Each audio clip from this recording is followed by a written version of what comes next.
Hi. Um, I guess I should start off with welcome to Fearless with Shawna Clingerman. Although, truth be told, I don't remember a single word that comes after that, which maybe is fitting because I don't know a single thing about what I'm planning to do here. So here I am, trying to just simply show back up. If you are listening to me on the podcast, I wanted to share that I am planning on doing these podcasts in a little bit of a different format, at least for the time being, assuming that I can continue to do these podcasts. I'm going to focus on doing these kind of vlog style, pretty casual, and I will be sharing them on YouTube like before. But the difference right now for this season that I'm in is that I'm not going to show up with a whole plan. I'm not necessarily going to have anything amazing to say, but instead, I'm just going to start showing up once again.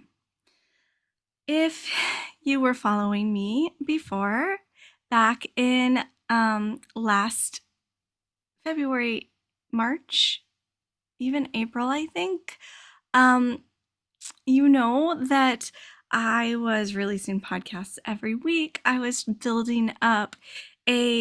trying to build up a whole resource about creativity and living our best lives. And 2 episodes from the last episode, I believe, I shared about my experience having a manic episode.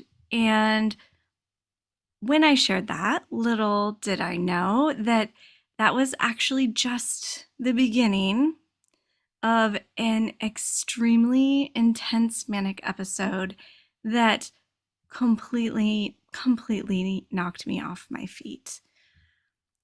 I am hoping to come back in the future, maybe with a little bit of a plan to talk about the entire story.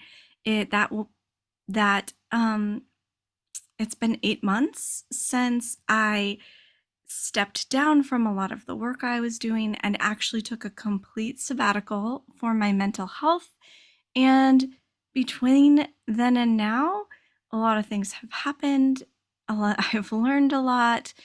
I've changed a lot. I've struggled a lot. And honestly, the idea of trying to wrap it all up into a nice little package with a tight little bow feels near impossible to me right now because the truth is, I don't, I don't have a nice little conclusion for you.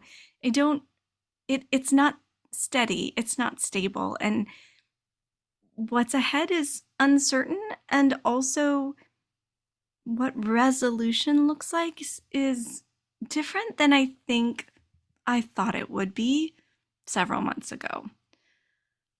So here I am, um, just here. I was hospitalized during the month of May just for a week, but um, things got pretty intense for me with manic symptoms that had me not sleeping, not eating, um, not standing still, literally. You can listen to the previous episode, which is here on YouTube and here on the podcast, if you want to hear a little bit about how that was. But just know that it built from there. And then there was a crash, or a somewhat crash. I think it was probably a bit of a mixed episode, but all that to say that it knocked me out. Um, when I chose to take a sabbatical in April, I really thought it was going to be short-lived. I thought maybe 2 weeks, maybe a month. I didn't put a timeline on it, But in my brain, it was not going to last more than a month or two or three or four, or now we're in November. I think we're on month 7 or 8. And today I'm doing better, better than I was back in May. I am taking medication. I have found some like relief. I've learned a lot about how to take better care of myself. And today I am just how I am. I'm learning to stop putting pressure on myself to be better or to know what's coming, because I think the truth about bipolar is that you just really can't. And honestly, isn't that the truth about life anyways? So right now, I am doing a tiny bit of work. I'm an affiliate for Archer an ambassador for Archer and Olive, which gives me some small amount of work and affiliate income. I am focusing when I feel up to it on creating content, which looks like some content for my YouTube about my brand new practice of bullet journaling, and whatever other creative things I might do. I'm sharing on Instagram quite a bit as I can. And more than anything, I'm trying to just be really, really honest with myself, with the people in my life, with the grander universe about how I'm doing and where I'm at. Like one single moment, one single day at a time. So I'm taking a deep breath because it makes me nervous. I am not a person that usually feels nervous to show up, but I'm in a different place. The things I felt certain about feel a little bit more shaky, but also there's something beautiful that has happened for me where some of the things that I didn't know about, I know with certainty now. And so for this tiny little mini back to my podcasting slash vlogging is what I'll call it as well. I just wanted to share some things that I've learned, some things that I didn't know I was going to learn, and that I actually can tell you I know now for sure. And I need some chopsticks, so give me a second here. Talking on camera always makes my lips dry. Okay. So during the huge crash that hit me back in May, and then the medication ups and downs that I went through for a few months, and then the subsequent instability that has kind of continued on, I've learned a few things that are kind of pretty meaningful to me. And they're the kinds of things that I don't think I could have learned any other way.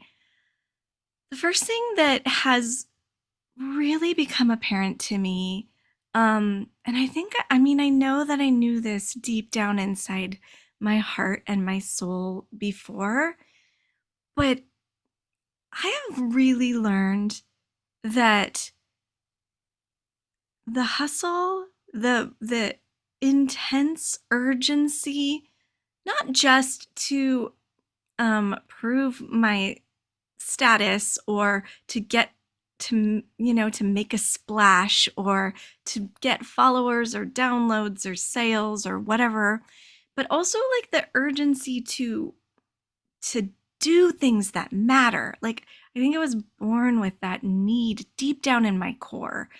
Um, and I think I've been hustling like since the day I could walk, since the day I could talk. I have been hustling to make things better in the world, to make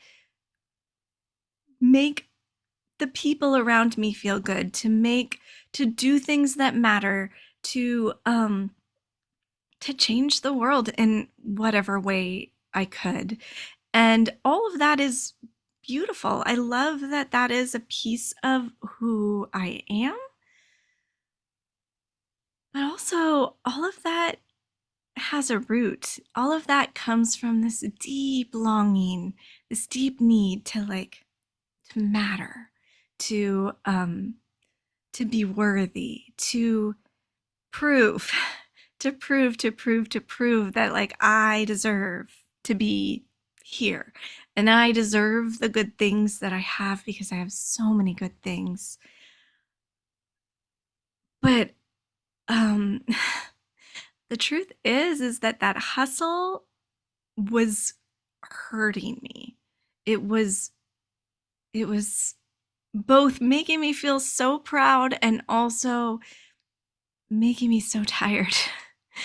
um and if you can relate to that feeling, I'm sure that you can understand what I'm saying when I say that the work of hustling for your worth is never ending because there's always more to do.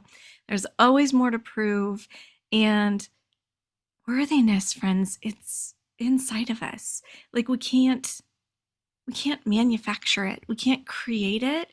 It's something that we have to know lives already deep in our souls.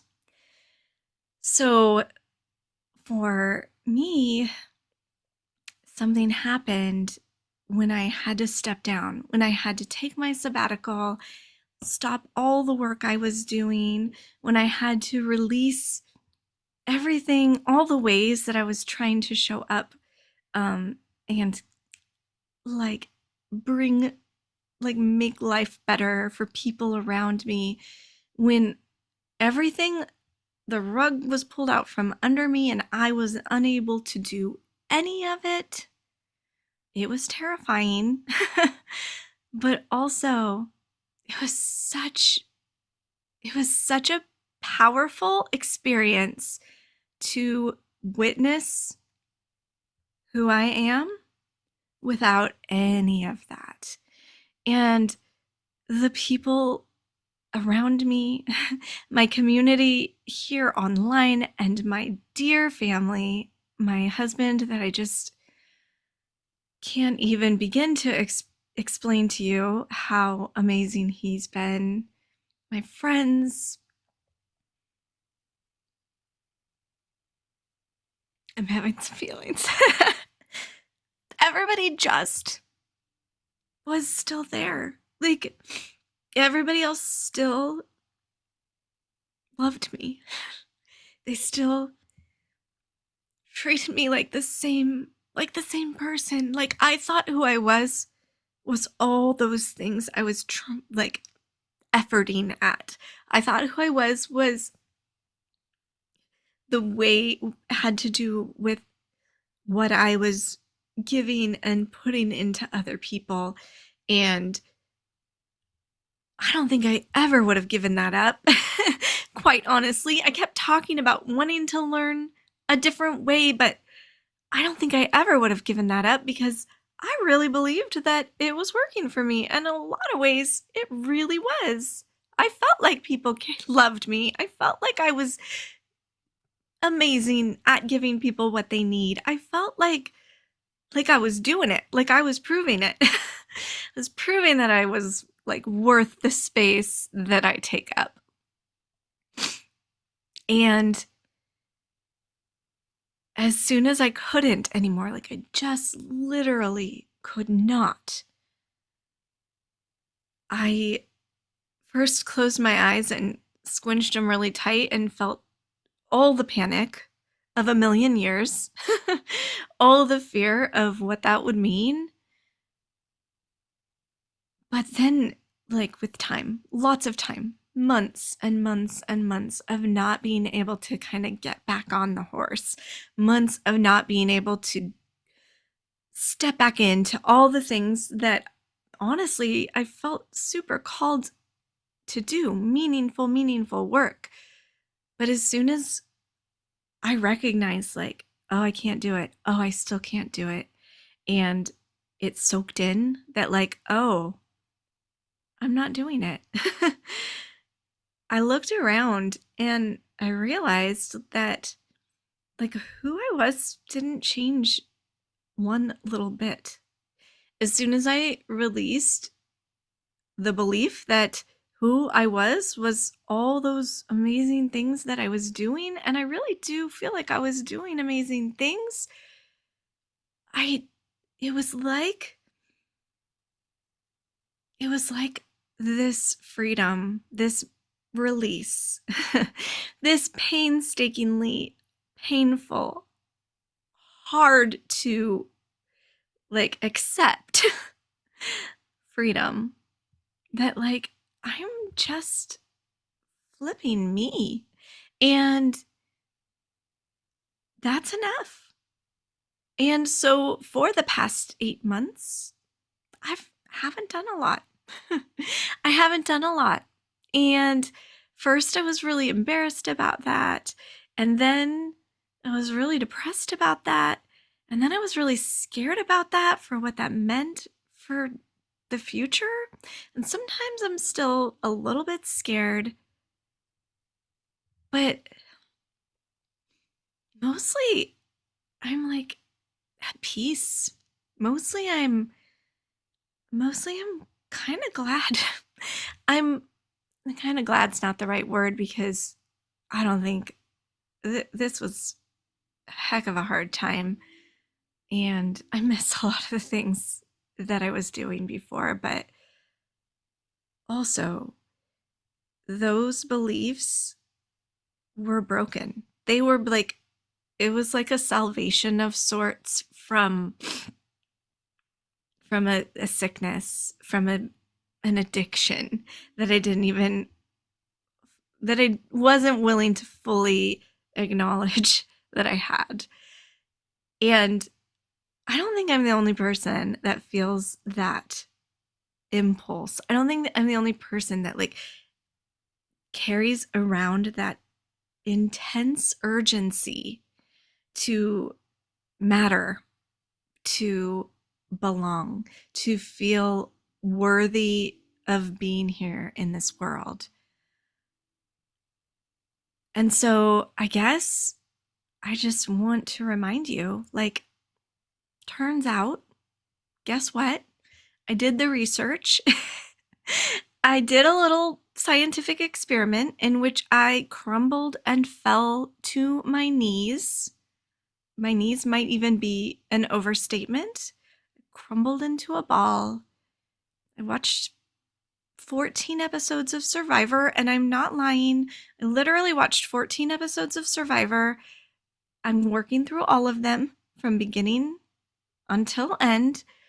And in my scientific investigation, what I found out is that who we are and why the people in our lives love us and our own personal worth actually is not directly correlated to how much we do. It's not directly correlated to um, how impressive we think people think we are. It's not directly correlated to any of that. It just is. Like, I can tell you today that my worth is intact and my worthiness is in here. And um our birthright our birthright, friends, our birthright is to take up space on this planet Earth. That's it. Like, we are worthy of existing simply because we are. And I needed to learn that. The final thing that well, not the final thing, but I think for this conversation, the final most important thing I've learned, and I kind of alluded to this earlier, or maybe more than alluded to, because I don't know, because I didn't write up notes, and I'm not going to.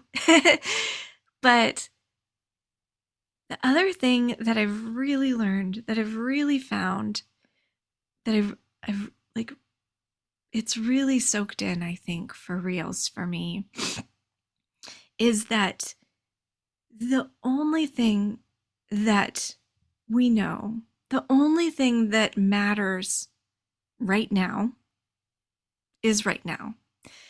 And I'm not saying that the future isn't important, and I'm not saying that there's not great things ahead for even me. And I'm not saying that like what we've already done in the past has lost its value or that it isn't important anymore. But instead, I'm saying that every morning, today, tomorrow, yesterday, I'm learning that every morning I wake up and I feel how I feel, and I'm capable of doing what I can, and that's it. That's enough. And that's all I have to know. I don't have to know if I'm going to be better tomorrow or if I'm going to be able to launch Fearless Art in the spring, or if I'm going to have to go back into the hospital, or if I'm going to need to switch medication, which, friends, if any of you suffer with your mental health, I'm sure you understand the intense anxiety and fear that comes with that particular proposition. But the truth is, today, I don't know. Today, I know that I need the medication that I'm taking. Today, I know that my restless energy and my mania is a little higher than I'd like it to be, but that I'm able to breathe, and I'm able to sit still, and I'm able to calm myself, and that's enough. What I know today is the only thing that I can know. And although there is value to thinking ahead and making plans and aiming for what you're dreaming of, like, I believe it. Actually, I just saw right here on my desk, I'm laughing at the irony, I have a permission slip that I wrote a long time ago. Oh, actually a full year ago, that says I give you, because it was for somebody else that I wrote another one. I overthought about it, but it says go after your dreams. And I'm not saying that that is bad or that that isn't important, but I am realizing that sometimes that this idea of like, what am I after? What am I after? What's next? What's next? What am I doing? What's my plan? How am I going to achieve all these things I'm dreaming of? Like, sometimes those things don't serve us today. And so all I have is right now. And right now, I'll tell you, I'm not ready to plan what I'm doing in the spring. And maybe I will be tomorrow. I'll have to check in. Maybe I will be next month, but I'm not going to know until next month is today, until next week is right now, because right now is where I'm at. And there's freedom there too, because as soon as we start attaching right now to the moments ahead and the moments behind, what happens is that we lose ourselves. We lose the ability to just be here.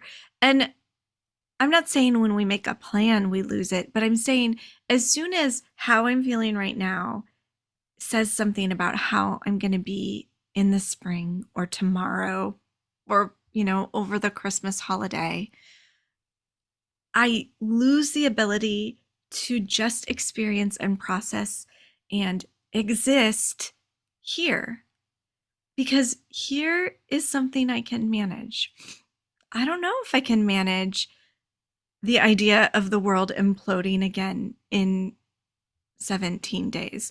I don't know if I can manage the idea of that I might have to switch medications next month.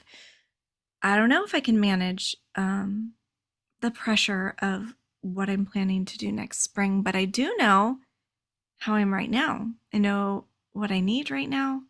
I know how I feel right now. I know how to pay attention to that. And that's going to have to be enough. And I don't even thinking about how that's going to look in the future. Like, I just thought maybe in the future I will be able to think ahead. And truth is, I don't know. Maybe in the future that will feel like what feels right now. Getting a little back to the future here with y'all. But right now, what I know is that I am here. And earlier today, my heart was racing and I calmed myself down. And last night, I couldn't sleep and I had to take some medication. And tomorrow, no, I don't know. All I know is this moment. All I know is this moment. And the more that I sink into that, the more that I lean only on right now, the easier it is to manage my anxieties and my fears. The easier it is to release those swirling what ifs. And the same remains, what's the word?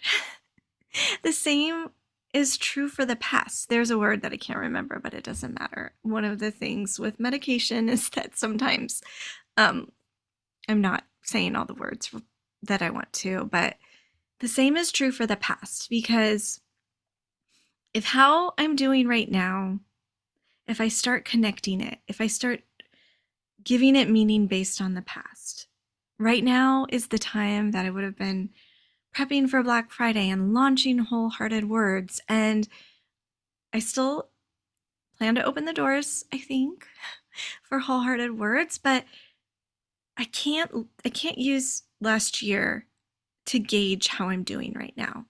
Because if I do, I start to assign meaning to right now that doesn't take into account all the ways, not only that I'm struggling, but the ways that I've grown and changed. If what I'm doing right now has to be measured against some idealized version I have in my brain about where I was before, I'm gonna spiral. And how is that gonna serve me? How is that going to make today better? Because I don't think it will. I'm proud, deeply proud of everything I did a year ago today and everything I did last spring and everything I did 4 years ago. And I don't know, heck, I'm proud of myself when I was 10. But all of those things are part of me, but they're not setting my course. They're not the things that they're not things that I have to that I have to judge myself on or create some sort of a standard around. All of me is just all of me. And when I was 10, I was just in that moment too. And when I was last year launching Wholehearted Words, I was also just in that moment, even though I was thinking about the future and planning based on things I knew from the past. The truth is, I was right there. And right now I'm right here. Maybe that's a little arbitrary. I hope that made sense, but that is a huge that has been a huge tool for me um, on this recovery journey. And it's been a huge tool for me in my mental health journey in the past as well. I just I just had to sink it in on a new level. I just had to learn it in a different way. And I'm sniffy and I'm sorry. My plan going forward, oh gosh, speaking of being in today. Right now, when I think about what I would like to do, if I can, is that I want to use this space, this podcast, this this vlog thread on my YouTube. I want to use this time just to share where I'm at. I've been thinking about um, the idea of like doing mental health check-ins on TikTok or YouTube or Instagram, but daily regular things that you do over and over again are extremely hard on my ADHD brain, but they're also really hard when you're struggling with your mental health. So instead of having some sort of a like a schedule or a process, or instead of saying every Tuesday I'm going to do such and such and such, instead I'm just going to show up when I can, as I can, and I'm just going to share what is resonating with me, what I'm struggling with, what I'm learning, what's on my mind. And maybe I'll come back and tell you the detailed story of parts of my journey. Maybe I'll come back and tell you these amazing plans that I've made for the future.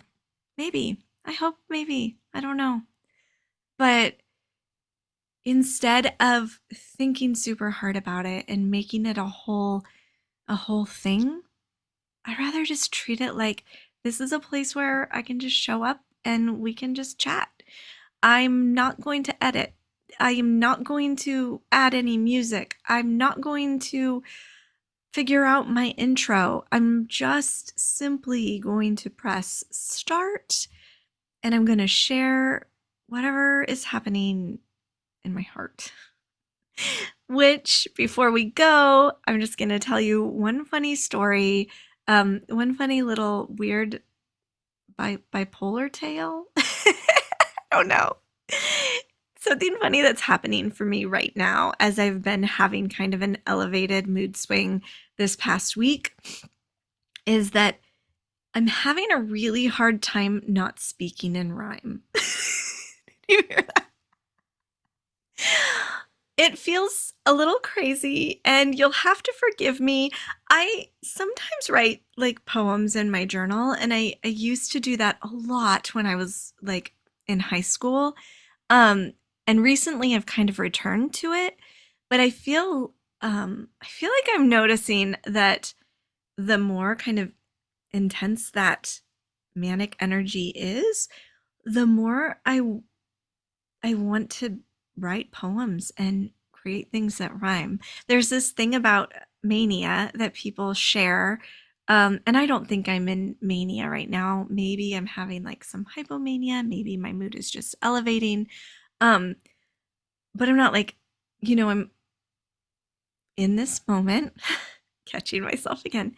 In this moment, it's manageable. And who knows, tomorrow I might need to take some extra strong medicine or I might need to call my doctor. Right now, here's where I'm at. But I am really struggling not to rhyme.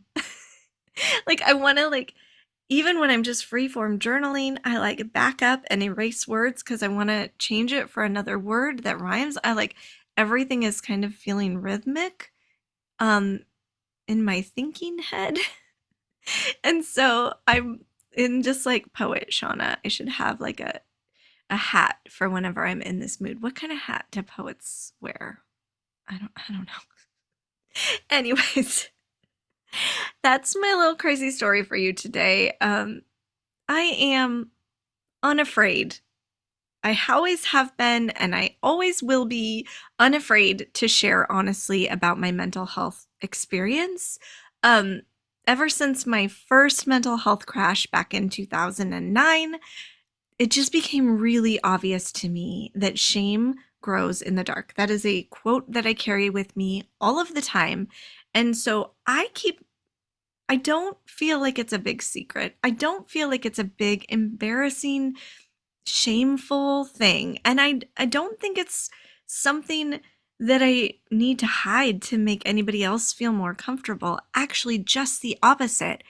I think that we talk about these things. I talk about these things because I know I'm not alone. And I know we all have ups and downs. And I know that it can be really hard when you're in a really dark place or a really anxious, restless place. I know that it can be so hard to convince yourself that it's not all you, that you're not the only person that's so ridiculously flawed.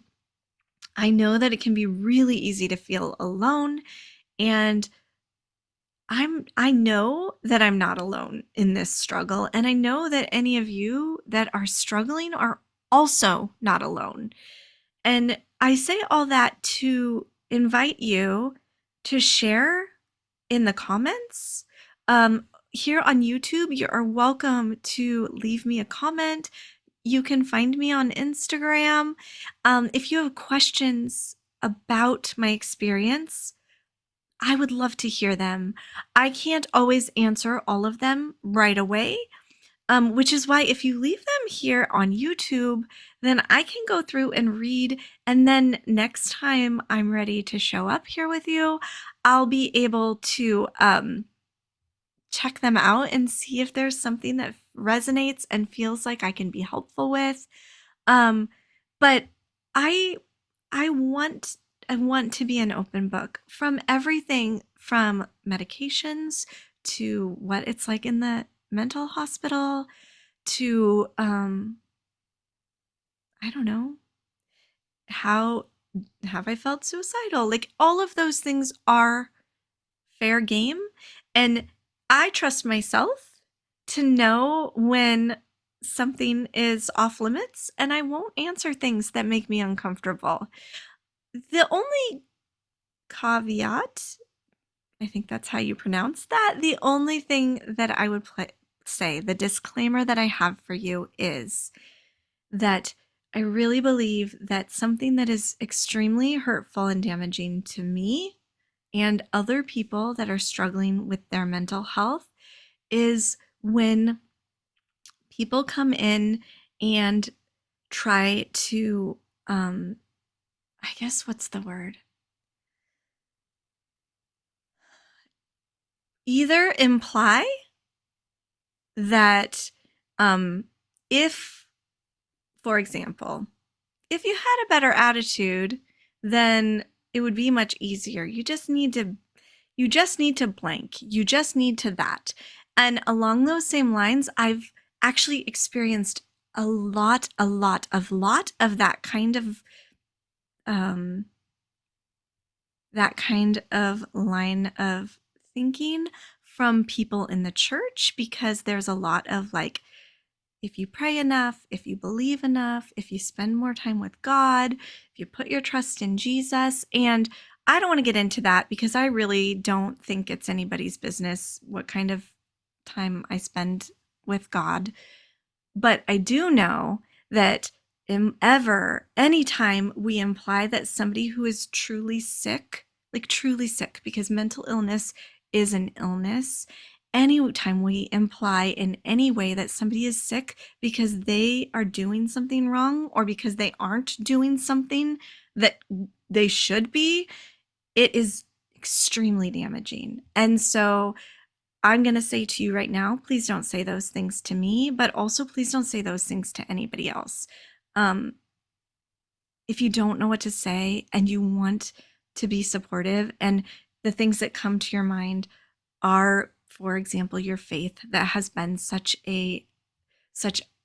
such a answer to your own prayers, such an encouragement to you in the past, please just say, "Oh, friend, I love you. I'm so sorry you're hurting. I'm here." Please say, "Let me know if there's anything I can do." Please say, "You're so brave. You're so strong." Really, really, that's what somebody that's hurting needs to hear. They don't need your quick fix. There is no quick fix. There is no quick fix for serious mental health problems.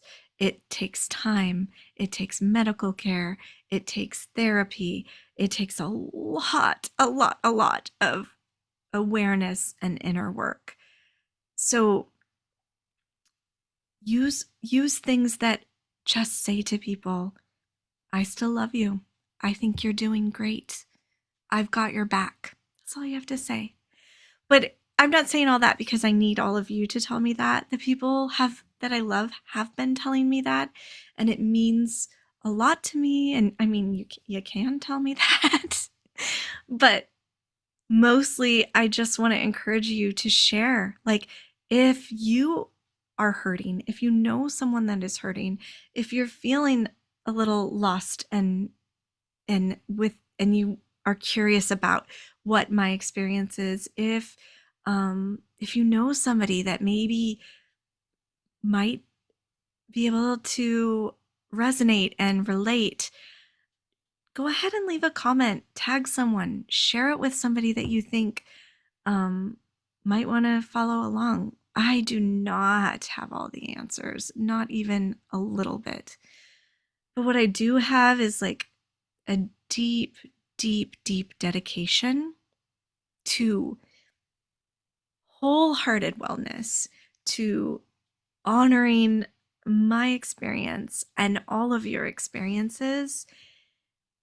And I have a lot of trust that I have everything I need to continue fighting, I was saying fighting, but I'm like not even fighting. At this point, I'm just continuing. I'm being. I don't have to fight to be anymore because I think I found it for now. But I'm going to keep on keeping on. I'm going to do what's good for me. And so that means that I might be back tomorrow or next week or 3 weeks from now, or I might not be back because that might not be what's best for me. And I am fiercely committed to doing the things I need for myself and listening to my body and my heart and my soul and my intuition and continuing to move forward just one moment, one day at a time. Thank you, friends, for being here with me. If you watched through this, I don't even know how long it's been because I didn't look. So one way or another, I'm glad that I did this. It was a little scary, and I'm hitting stop feeling pretty darn proud. So much love to all of you. So much gratitude to everyone who has been supporting me, through it all. And if you're brand new to me, I'm so grateful to have you here, right here with me in this space.